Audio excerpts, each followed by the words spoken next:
जय गुरुदेव। क्या आपको पता है कि भूत प्रेतों की इच्छाएं गंदी होती हैं जो पिछले जीवन से अतृप्त चली आ रही होती है। ये आत्माएं नेक और पवित्र आत्माओं के पास आना नहीं चाहती, जैसे कि बुरे लोग भले लोगों की संगति से दूर रहते हैं। वे भूत प्रेत वायुमंडल के निचले भागों में रहकर काम करते हैं और किसी पवित्र विचार वाले व्यक्ति के सामने भाग खड़े होते हैं। इन प्रेतात्माओं को भगाने के लिए रूहानी शक्ति या नाम की कमाई का प्रयोग करना ऐसा ही है जैसे किसी कीटाणु को मारने के लिए बम का प्रयोग करना। जीवन काल में जब प्रारब्ध कर्म खत्म हो जाते हैं तब मौत आ जाती है। मौत के बाद इस जन्म के क्रियामान कर्म के कुछ भाग तो आगामी जीवन के प्रारब्ध बन जाते हैं और क्रियामान के शेष भाग संचित कर्मों में जमा हो जाते हैं। कुछ पुराने संचित कर्म भी प्रारब्ध कर्म में जोड़ दिए जाते हैं। संतमत में मांस खाने की इजाजत किसी भी परिस्थिति में नहीं दी जा सकती। यह मन को कठोर बना देता है और आत्मा को मैला तथा भारी कर देता है। नामदान लेने के बाद कोई सत्संगी अगर मांस खाता है तो उसकी माफी नहीं होती। रोग केवल दवाइयों से नहीं जाते। भोजन पर नियंत्रण करने वालों को रोग कम होते हैं जो प्रायः रोगी रहते हैं। उन्हें कुछ दिनों तक हरी सब्जी तथा मौसमी फलों का सेवन अधिक करना चाहिए और अन्न कम लेना चाहिए। ध्यान के समय मन की एकाग्रता जब होने लगती है तब हाथ पांव सुन्न होने लगते हैं।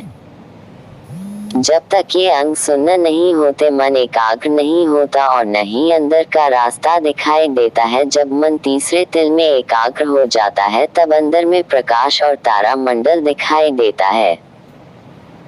उस वक्त एक बड़ा सफेद तारा नजर आता है जिस पर ध्यान केंद्रित करने से घंटे की आवाज सुनाई पड़ने लगती है। यह घंटा कुदरती अपने आप बज रहा है। इसमें कशिश है, मिठास है, आनंद है और अमृत बरसता रहता है। मन 3 प्रकार का होता है। पहला पिंडी मन, दूसरी ब्रह्मांडी मन तथा तीसरा निज मन। पिंडी मन शरीर में तीसरे तिल के नीचे वाले भाग में काम करता है। इसकी वासनाएं मलिन होती है तथा इसकी प्रवृत्ति बाहरमुखी और नीचे की ओर होती है और इसका संबंध इंद्रियों के साथ होता है। आत्मा का इसके साथ गहरा संबंध होने से आत्मा नीचे आ जाती है और मैली हो जाती है। ब्रह्मांडी मन की इच्छाएं अच्छी होती हैं और इसकी प्रवृत्ति अंतर्मुखी और ऊपर की ओर होने के कारण यह आत्मा को उठने में सहायता देता है तथा यह ब्रह्मांड में काम करता है। निज मन दूसरे पद यानी त्रिकुटी का एक कतरा है और इसके अंदर त्रिकुटी के नीचे की समस्त रचना का बीज है।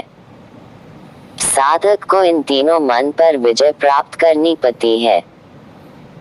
जब तक जीवात्मा अंतर में पहले मुकाम पर पहुंचकर निरंजन भगवान का दर्शन न कर ले, भजन सुमिरन पूरब की तरफ मुंह करके बैठकर करना चाहिए।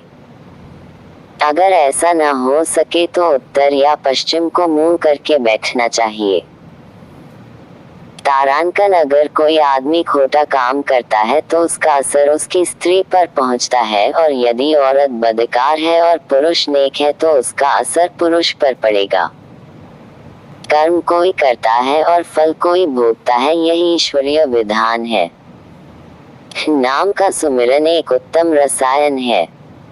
यह सब रोगों का इलाज है। यह आत्मा का आत्मिक भोजन है। सुमिरन के द्वारा जब यह आत्मा अपने बिखरे प्रकाश को एकत्र कर लेती है तब उसकी आंख यानी दिव्य आंख खुल जाती है और वह अपना आत्म साक्षात्कार करती है। पहुंचा हुआ गुरु यानी शब्द भेदी गुरु परमात्मा का प्रकट रूप है। उससे सांसारिक वस्तुएं, धन दौलत, बच्चा औलाद मांगना बादशाह से कौड़ियां मांगने के समान है। गुरु से प्रेम और भक्ति मांगना चाहिए। वैसे गुरु अंतर्यामी होता है और शिष्य के लिए जो जरूरी समझता है बिना मांगे ही देता रहता है। दोनों आंखों के ऊपर जीवात्मा जब तीसरे तिल में पहुंचती है तब माया के मसाले के पत्ते वहां झड़ जाते हैं। फिर जब वह ईश्वर धाम में पहुंचकर उनका दर्शन दीदार करती है तब पेड़ कट जाता है, और जब वह पद अर्थात त्रिकुटी में जब वह पहुंचती है तो माया के मसाले का बीज भी नाश हो जाता है। उसके ऊपर पार बहा पर फिर उसके आगे महाकाल पद को पार करती हुई जीवात्मा जब सत्यलोक में पहुंचती है तब उसे पूर्ण निर्भयता प्राप्त हो जाती है। सारी जीवात्माओं का असली घर सत्यलोक है। शराब को उनके विकारों और पापों को जन्म देने वाला माना गया है। जीव का आदर्श अंधेरे से उठकर ऊपर प्रकाश में जाने का है, परंतु शराब आदि नशे उसकी पहली सुधि भी मार देते हैं और वह इंद्रियों तथा जड़ता से ऊपर उठने योग्य नहीं रहता। जय गुरुदेव।